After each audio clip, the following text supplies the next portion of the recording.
Imagine falling in love with the same person who almost killed you. Marcus believed Aaliyah was his miracle, but her secret? It's darker than death itself.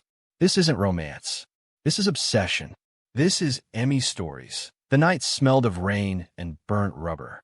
Atlanta's streets were slick, the glow of neon signs blurring across Marcus Johnson's windshield as he pressed harder on the gas. He shouldn't have been out this late, but overtime at the warehouse had kept him long after everyone else had gone home. His mother's words echoed in his head. Boy, one day your grind gon' kill you. He laughed too, himself, turning up the radio, unaware of how close those words were to coming true. The truck came out of nowhere. Headlights, a blaring horn, tires screeching. Marcus jerked the wheel, but it was too late. The impact spun his car like a toy metal. Crunching, glass shattering, the sound like 1,000 bones breaking at once. He felt the seatbelt dig into his chest, airbag punching the breath from his lungs. When the car finally skidded to a stop, smoke hissed from under the hood. His ears rang. His chest burned. He tried to move, but pain lanced through his side. Through the cracked windshield, he saw flames licking from the engine. His mind screamed, this is it. This is how I die. Then, a shadow appeared in the chaos. A woman, slim figure, braided hair sticking to her face from the rain. She moved fast, yanking at the door handle. It wouldn't budge. Marcus coughed, tried to lift his arm, but everything felt heavy, distant. She slammed her elbow against the glass, breaking it open, then reached in. Stay with me, she shouted, voice sharp with urgency. Her arms slid under his, dragging him with a strength that didn't match her frame. Marcus groaned as his body scraped against twisted metal, every movement agony. Behind them, fire spread across the hood, heat searing the night air. She pulled harder. One last heave, and they tumbled onto the wet asphalt together, just as the car erupted in a ball of fire. The explosion lit the street like daylight, a roaring monster, devouring steel and rubber. For a moment, Marcus lay still, rain stinging his face, watching the flames consume everything he thought he was. He should have been dead. He knew he should have been dead.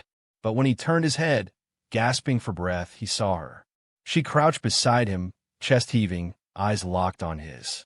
Dark brown, intense, steady in the chaos. You're safe now, she whispered. I got you. Marcus swallowed hard, struggling to find words. Who are you? The woman gave the faintest smile, rain dripping down her cheeks. Doesn't matter right now. Just know, you're alive because of me. Sirens wailed in the distance. Neighbors had come out onto porches, phones raised, whispers spreading through the block. But Marcus only saw her. His angel, his savior, the reason he would live to see another day. As the paramedics lifted him onto a stretcher, Marcus grabbed her wrist with trembling fingers. His voice was hoarse but steady. Don't leave me. She hesitated, then nodded slowly, almost like she had been waiting for those words all along. Marcus has no idea that the woman who just saved him isn't just some random good Samaritan. She knows him. She's been watching him. And this miracle wasn't his accident. As it seemed, the sharp smell of disinfectant hit Marcus before his eyes fully opened. Beeping machines hummed steadily around him. For a split second, he panicked. Was he still alive? Then pain in his ribs reminded him he was. The hospital ceiling glared down at him, white and endless. His head felt like someone had dropped an anvil on it. He tried to sit up, but fire shot through his chest. Don't move too fast. Her voice, the same voice that had pulled him from death's grip.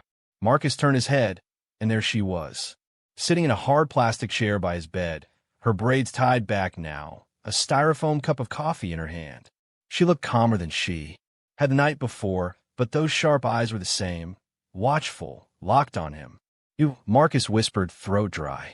You stayed. She tilted her head. Somebody had to. They said you were lucky to make it through the night. He studied her quietly. She wasn't dressed like a nurse. Jeans, a faded hoodie, sneakers. Nothing about her screamed hero. But to Marcus, that's exactly what she was. What's your name? He asked. Aaliyah. Aaliyah. He mouthed the name like it carried weight. Marcus swallowed. I don't even know how to thank you. If it wasn't for you. She shrugged, sipping her coffee. You don't owe me nothing. Anybody else would have done the same.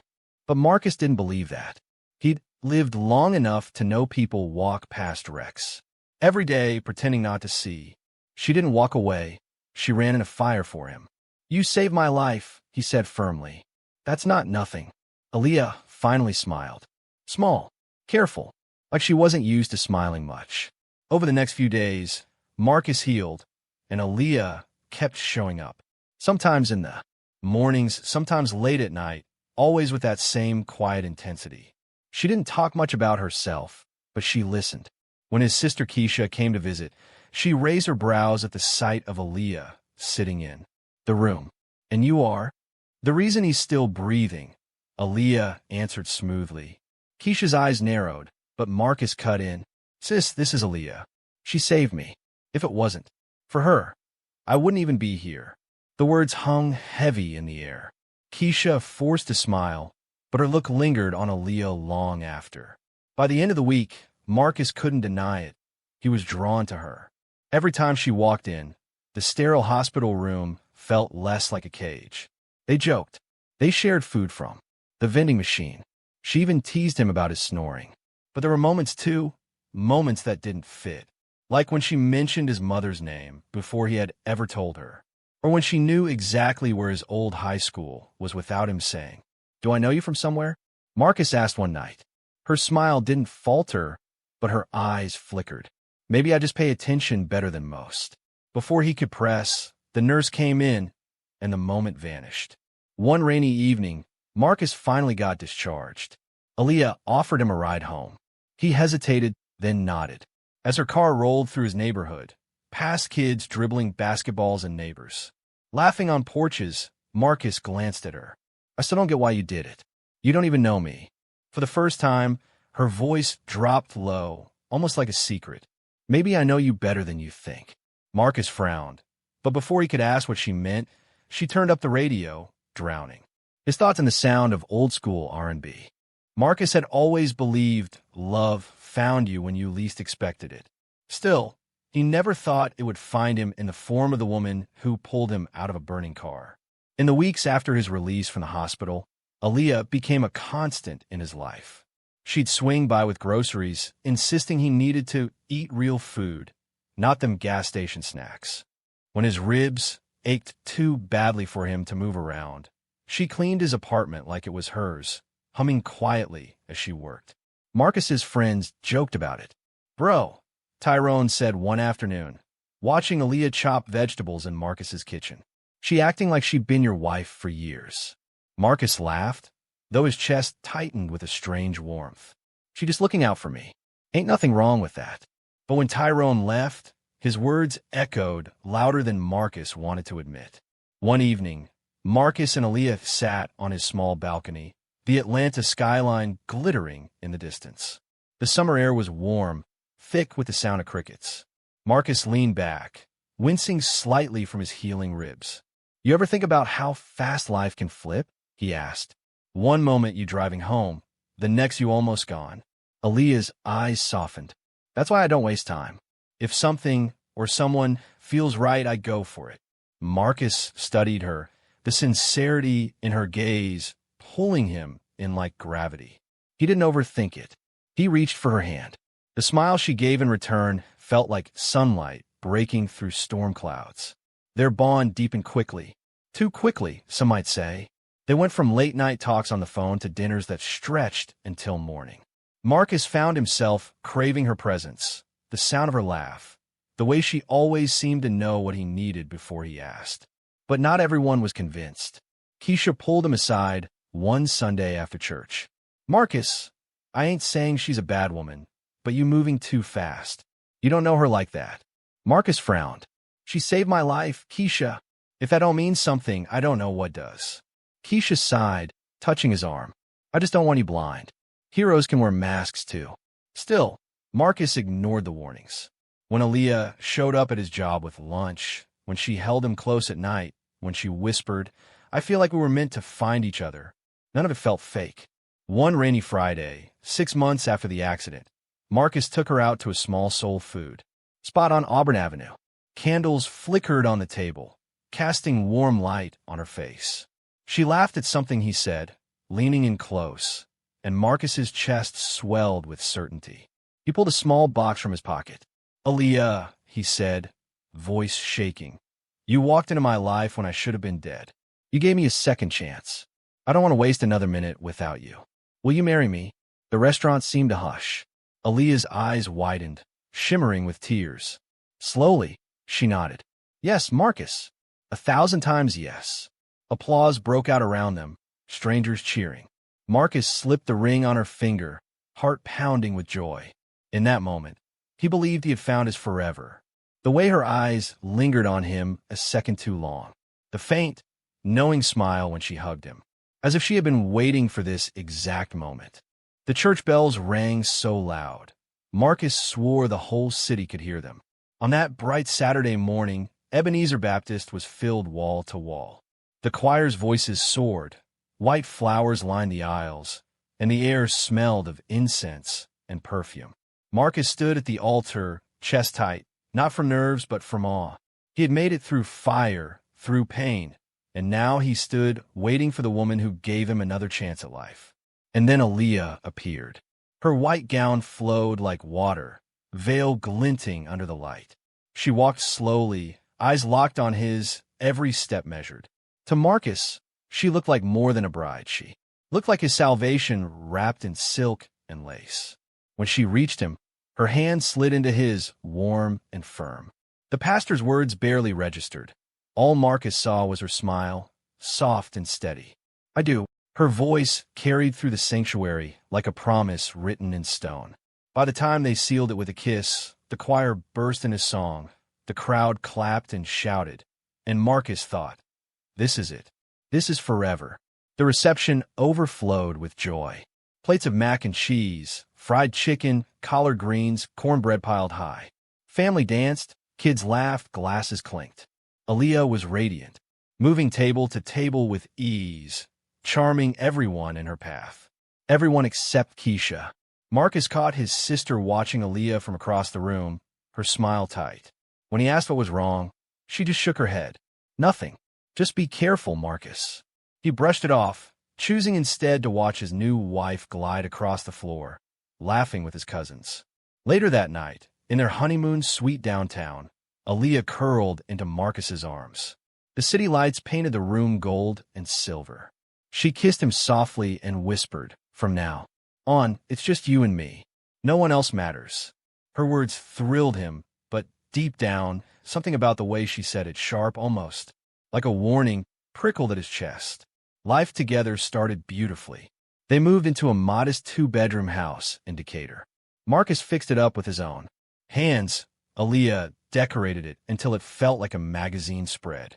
They cooked together, hosted small dinners, spent Sundays walking hand in hand through Piedmont Park. To neighbors, they were the perfect couple. To Marcus, it felt like a dream he didn't deserve. But perfection always has cracks. It happened during dinner one evening. Marcus had stepped out to grab a bottle of wine from the corner store. As he walked back, he saw a man leaning against a black sedan near their driveway, dressed sharp, maybe in his early 30s. The man was watching the house, eyes fixed on the glowing windows. Marcus frowned, approaching. "Yo, you lost." The man gave him a strange look, lips pressing into a thin line. Then, without a word, he slid into the car and drove off. Confused, Marcus walked inside. Aaliyah was at the table, humming to herself as she plated dinner. "Everything okay?" she asked, eyes too steady. Marcus nodded slowly, forcing a smile. "Yeah, just thought I saw somebody I knew." But the image of the man lingered in his mind, gnawing at him. The wedding had been perfect. Their marriage looked perfect. But perfection doesn't explain why strangers watch from the shadows, or why Aaliyah's smile sometimes looks like it's hiding something. At first, Marcus thought marriage was supposed to feel like this: warm dinners, late night, laughter, waking up to someone who swore they'd always be by your side. Aaliyah kept their home spotless. Her cooking filled the house with the smell of fried catfish and cornbread, and she treated him like he was her entire world. But soon, Marcus realized she meant it literally. It started small. One night, he was heading out to shoot pool with Tyrone. Aaliyah, stretched, out on the couch with a glass of wine, raised a brow. Again, Marcus frowned. What you mean again? I haven't been out all week. She shrugged, sipping her wine. I'm just saying, shouldn't you want to spend that time with your wife? Marcus chuckled, leaning down to kiss her cheek. Baby, it's just for an hour. Tyrone been on my back since I got out the hospital. I'll be right back. Well, he returned later that night. She was awake in bed, scrolling through his phone. What are you doing? Marcus asked, surprised. Her smile didn't reach her eyes. Just checking. A wife's supposed to know what her husband's up to, right? He laughed it off, but a cold knot settled in his stomach. Over the next weeks, it got harder to ignore. Aaliyah would just happen to show up wherever he went, at the barbershop outside his job. Even once when he grabbed coffee with Keisha. I was just passing by, she'd say, flashing that sweet smile. But her eyes never left him, as if daring him to call her bluff. Keisha pulled him aside one afternoon after Aaliyah accidentally interrupted their sibling lunch. Marcus, don't get mad, Keisha whispered, leaning across the table. But that woman watching you too close. That ain't love, that's control. Marcus sighed. Keisha, let it go. She saved me when nobody else could. If she want to know where I'm at, I don't got nothing to hide. But even as he said it, the unease in his chest deepened. One Friday night, Marcus's phone buzzed while he showered. He stepped out, dripping water, to see Aaliyah staring at the screen. Who's Jasmine? She asked coolly. Marcus blinked. Jasmine? She's my co-worker. She just texted about a schedule change. Aaliyah's lips pressed into a thin smile as she set the phone down slowly. Seems like she texts you a lot. Marcus shook his head, frustration bubbling. So what? I'm not supposed to talk to nobody but you. Her gaze hardened. That's not what I said. But if people are trying to take my husband's attention, I need to know. The word might cut sharper than a knife. That night, Marcus lay awake, staring at the ceiling while Aaliyah slept beside him, her arm draped over his chest like a chain. He told himself it was nothing, that it was just her way of loving too hard, that maybe after almost losing him, she couldn't help holding on tighter. But deep down he felt it, the shift. Something about her devotion wasn't devotion at all. It was possession. Marcus still convinces himself Aaliyah's behavior is love. Her grip on him is tightening, and soon it'll choke him. It was a Tuesday evening, the kind that dragged on forever. Marcus had just gotten home from work, shoulders heavy, tie hanging loose around his neck. The house was quiet, too quiet. Normally Aaliyah would be waiting at the door, but tonight she wasn't there. He dropped his keys on the counter and headed upstairs. That's when he noticed the drawer in their bedroom, slightly open. At first, he wasn't even trying to snoop. He just wanted to put away some clean laundry. But as he pushed the drawer shut, something caught his eye, a corner of a photograph sticking out. Marcus pulled it free. His stomach dropped. It was a picture of him, not from the wedding, not from the accident. From years ago, he was standing outside a corner store with Tyrone, holding a soda, laughing. He didn't even remember the picture being taken. So why did Aaliyah have it? The front door clicked downstairs. Aaliyah's voice floated up. Marcus? You home? Heart pounding, he slipped the photo back and shoved the drawer closed. By the time she entered the room, he was sitting on the bed, pretending to scroll his phone. There you are. She leaned down to kiss his cheek, her smile bright, but her eyes too sharp. Long day. Yeah, he muttered. He wanted to ask. He wanted to hold up the picture and demand answers. But instead, he bit his tongue. That night, as they ate dinner, Marcus tried to keep it casual. So, you never told me much. About yourself. Like where you grew up, old friends, stuff like that. Aaliyah stirred her food without looking up. Not much to tell. My past ain't important. What matters is us. Her answer sat heavy between them. Later, as she washed dishes, Marcus leaned against the counter. You sure I didn't see you? Before the accident? Maybe around the neighborhood. Aaliyah laughed lightly, but it didn't reach her eyes. Maybe I saw you once or twice. You're kind of hard to miss, Marcus. The way she said it, like she had been watching longer than she admitted, sent a shiver down his spine. A few days later, the tension snapped. Marcus came home early from work and heard her in the living room, voice low, sharp, angry. "I told you, don't call me again." The words froze him on the staircase. He leaned closer, straining to hear. "I said it's handled. I don't care what you think. You stay out of it." The moment she hung up, Marcus stepped into the room. "Who was that?" Aaliyah turned, smile snapping onto her face like a mask. "Nobody. Just a wrong number." He folded his arms. Sounded like more than a wrong number. Her eyes narrowed for a fraction of a second, then softened again. She placed a hand on his chest. "Baby, don't stress yourself. You just got back on your feet. Let me handle things." Her words soothed him, but deep down, the unease gnawed harder. That night, Marcus called Tyrone. "Bro," Marcus whispered, pacing the kitchen, "something don't add up. I found a picture of me in her stuff. From way before I met her." On the other end, Tyrone cursed under his breath. "Marcus, listen to me. Ain't no woman just accidentally got your picture years before y'all meet. That's obsession, bro. You need to get out." Marcus rubbed his forehead. "But she saved my life. I turn my back on that. Saving you don't erase crazy." Tyrone shot back. "You better open your eyes." Marcus hung up, unsettled. He wanted to believe Aaliyah's love was pure, but the lies were stacking too high. Marcus doesn't know it yet, but the photograph isn't just a red flag. It's proof. Proof that Aaliyah's connection to him started long before that accident. Marcus couldn't get that photograph out of his head. Every time he looked at Aaliyah, he saw it hiding in the drawer, mocking him. A reminder that something about their love story wasn't as accidental as it seemed. One Saturday morning, while she hummed softly in the kitchen, Marcus finally cracked. He dropped the photo on the table between them. "Explain this." Aaliyah froze, her knife pausing mid-slice over the cutting board. Her eyes flicked from the photo to Marcus, then back again. "Oh, that?" she said lightly, forcing a laugh. "I told you. I saw you around before the accident. I thought you were interesting, so I took a picture once." "Is that a crime?" Marcus leaned forward, jaw tight. "A picture from years ago?" "Aaliyah, that's not normal." Her smile thinned, but she kept her tone sweet. "You're overthinking it, baby. Some people write in journals. I collect memories. I was drawn to you. And look, here we are now. Married. Meant to be." Marcus wanted to push, but her eyes, steady, unblinking, silenced him. It was like staring into something that dared him to question her love. That afternoon, he called Tyrone over. "Bro, I don't know what to do," Marcus admitted as they sat on the porch, sipping beers. "She got pictures of me from before we met, and she lied to my face about it like it was nothing." Tyrone shook his head. "I've been telling you, man. That girl's dangerous. She ain't just some blessing that fell from the sky. She's calculated." Marcus rubbed his temples. "But she saved me, Ty.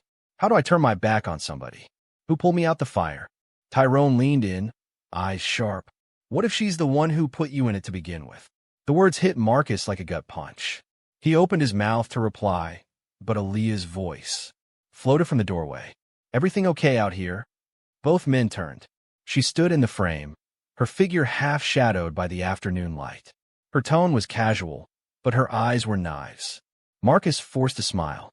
"Yeah, just talking." Aaliyah's gaze lingered on Tyrone, cold and unreadable, before she disappeared back. Inside, 2 days later, Tyrone stopped answering his phone. At first, Marcus thought nothing of it. Ty probably busy with work.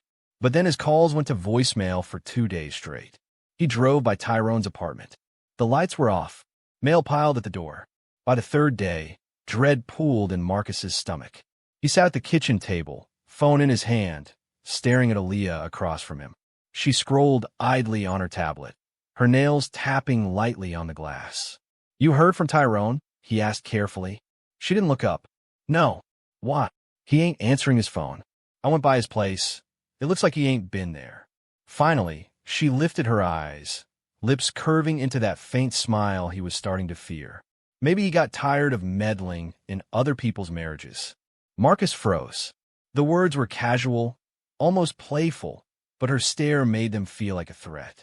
That night, Marcus lay awake again, Aaliyah's breathing steady beside him. His mind replayed Tyrone's warning over and over. What if she's the one who put you in it to begin with? For the first time, Marcus wondered if the only real accident was trusting her. Marcus hadn't seen Tyrone in over a week. His calls still went straight to voicemail. The man who never missed Sunday ball games, who always pulled up when Marcus needed him, had simply vanished. And Aaliyah acted like nothing was wrong. Every morning, she cooked breakfast, packed his lunch, kissed him goodbye with that soft smile. But to Marcus, it all felt rehearsed. Every kiss tasted like a cover-up. He needed answers. One night, after Aaliyah drifted to sleep, Marcus quietly slipped from bed. He dug through her purse, her drawers, even her locked jewelry box. Bills, receipts, old letters, none of them made sense. Some were under names he didn't recognize. Some were from addresses that didn't exist when he looked them up later. When he slid the box shut, he froze. A small envelope sat tucked at the bottom. Inside was a sonogram photo. Marcus's throat tightened. She had told him she was pregnant. But when had she gone to a doctor? He hadn't seen her visit a clinic, hadn't been to an appointment with her. And then he saw it, the date printed at the top. 2 years old. The pregnancy was a lie. The next morning, Marcus confronted her. Aaliyah, you need to tell me the truth. About Tyrone. About this. He slapped the sonogram photo down on the counter. Her face stayed calm, almost too calm. She picked up the photo and studied it like it was just some receipt. Then she smiled faintly. I knew you'd go snooping eventually. Marcus's stomach flipped. So you admit it? You're not pregnant. You lied. Her smile thinned. I lied because I wanted to keep you close. You were pulling away. Marcus, don't act like I didn't see it.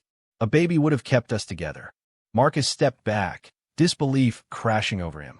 That's not love, Aaliyah. That's manipulation. Her eyes darkened. No, that's survival. I fought for you when death tried to take you. I made sure you lived. You owe me everything, and I'm not about to lose what I bled for. The words chilled him more than the fire that almost killed him. That evening, Marcus made a quiet decision. If he was going to survive this marriage, he needed proof of who Aaliyah really was. He started small. He called in favors, asked around. A buddy at the DMV searched her. Driver's license. Half the addresses she'd given him were fake. A cousin in law enforcement pulled old records. She had worked under different names, never staying anywhere more than a year or two. The woman he thought he knew didn't exist. That night, when Marcus got home, Aaliyah was waiting. She stood in the living room, her arms folded, her smile stretched too wide. You've been digging, she said softly. Marcus froze. What are you talking about? You think I don't notice? She whispered, stepping closer. The calls, the questions, the way you look at me now. Like I'm a stranger. Her hand slid up his chest, nails grazing his skin. Her voice dropped to a whisper. I gave you life, Marcus. Don't forget, I can take it back. The threat was laced in sweetness, but it cut like a knife. Marcus has uncovered pieces of the truth, but now Aaliyah knows he's onto her. The mask has slipped, and what's underneath is far more dangerous than he imagined. Marcus couldn't shake her words. I gave you life, Marcus. I can take it back. They replayed in his head like a scratched record as he drove aimlessly around Atlanta, trying to outrun the suffocating air in his own house. His wife, his savior, wasn't who she said she was. He knew that much now. But how deep did her lies go? He needed answers. Real answers. Marcus called up his cousin Darius, a mechanic who sometimes picked up work at the city impound. Yo, you still got access to accident files? Marcus asked. Depends. What you looking for? My wreck. The night of the crash. That car damn near killed me. Darius was quiet a moment. All right, give me a few days. 2 nights later, Darius slid an envelope across the diner table. I don't know what mess you mixed up in, he muttered, but something ain't right with that crash. Marcus ripped the envelope open. Inside were photos, close-ups of his mangled car, reports scribbled in cold police ink. One detail made his blood run cold. The brake lines had been cut. This wasn't an accident. It was sabotage. Marcus's hands trembled as he flipped through the report. Who the hell would? And then it hit him. The night of the crash, she was there. Before anyone else. The woman who pulled him out just in time. The woman who acted like fate had tied them together. Aaliyah, his angel, had clipped his wings before she saved him. Marcus drove home in a fog. the city lights blurring around him. His chest burned with rage and disbelief. How long had she been planning this? How long had she been watching him? When he stepped into the house, Aaliyah was in the kitchen, humming while she chopped vegetables. She looked up, her smile warm and familiar. "You're late," she said, like nothing was wrong. Marcus swallowed hard, shoving the envelope into his jacket pocket. "Yeah, traffic." He forced himself to sit, to eat, to nod at her small talk. But every bite turned to ash in his mouth. Later that night, while Aaliyah showered, Marcus pulled the envelope back out. He spread the photos across their bed, his heart pounding, break lines cut clean, evidence impossible to ignore. And suddenly, memories came rushing back. The stranger outside their house after the wedding, Tyrone's warning, her knowing his mother's name before he told her, the picture of him taken years before they ever met. It all pointed in one direction. She hadn't saved him. She had orchestrated everything. The shower cut off. Marcus scrambled to gather the papers, shoving them back in the envelope just as Aaliyah stepped out of the bathroom, steam curling around her like smoke. She smiled at him, towel draped over her shoulders. "You okay, baby? You look pale." Marcus forced a laugh, slipping the envelope under his pillow. "Yeah, just tired." Her eyes lingered on him longer than felt safe. Then, slowly, she nodded. "Get some rest. Tomorrow's a new day." But Marcus couldn't sleep. He lay awake, every muscle tense, staring at the ceiling. He had proof now. Proof that his wife wasn't his savior. She was his executioner. And the most dangerous part? She didn't know he knew. Marcus finally uncovers the horrifying truth. Aaliyah caused the accident, then rescued him, to bind him to her forever. Now, he has to play along until he finds a way out. Marcus had lived through fire once, but nothing burned like the truth now sitting heavy in his chest. The woman he thought saved him was the same one who tried to kill him. Every smile, every kiss, every "I love you" was built on a lie. But rage alone wouldn't save him. If he confronted her blindly, she'd spin it like she always did, or worse. He needed to be sure. He needed her to admit it. So Marcus set a trap. The next evening, he invited Aaliyah to dinner. Candles flickered on the table. Marvin Gaye played low in the background. She floated around the kitchen in a silk robe, humming, looking every bit the perfect wife. "You're quiet tonight," she said as she poured him wine.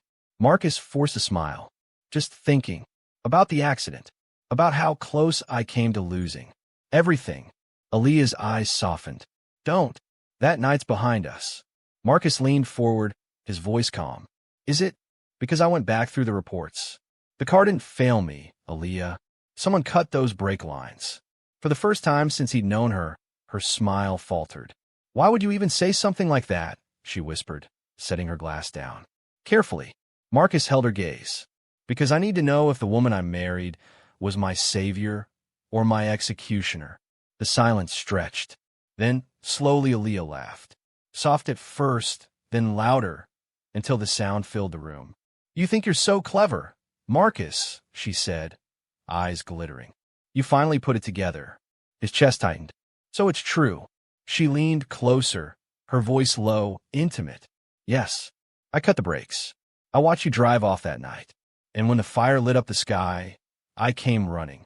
Because I needed you to see me as the one who saved you. To make sure you'd never leave me." Marcus's stomach churned. "That's insane." "No," she snapped, slamming her hand against the table. "That's love. You don't understand what it's like, watching you laugh with other women, watching you live a life that didn't include me. I had to create destiny, Marcus. I had to make sure we ended up together." Tears welled in her eyes, but they didn't soften her madness. "You're mine. You'll always be mine, even if I had to break you to keep you." Marcus's hands trembled under the table. For a moment, he thought about lunging, about ending it right there. But instead, he reached for his phone, where it rested face down. He flipped it over, the red light blinking. Her confession had been recorded. Aaliyah's eyes widened as she realized. Her breath hitched, fury twisting her face. "You set me up," she hissed. Marcus stood, heart pounding. "No, Aaliyah. You set yourself up. You wanted me to owe you my life. You wanted me trapped?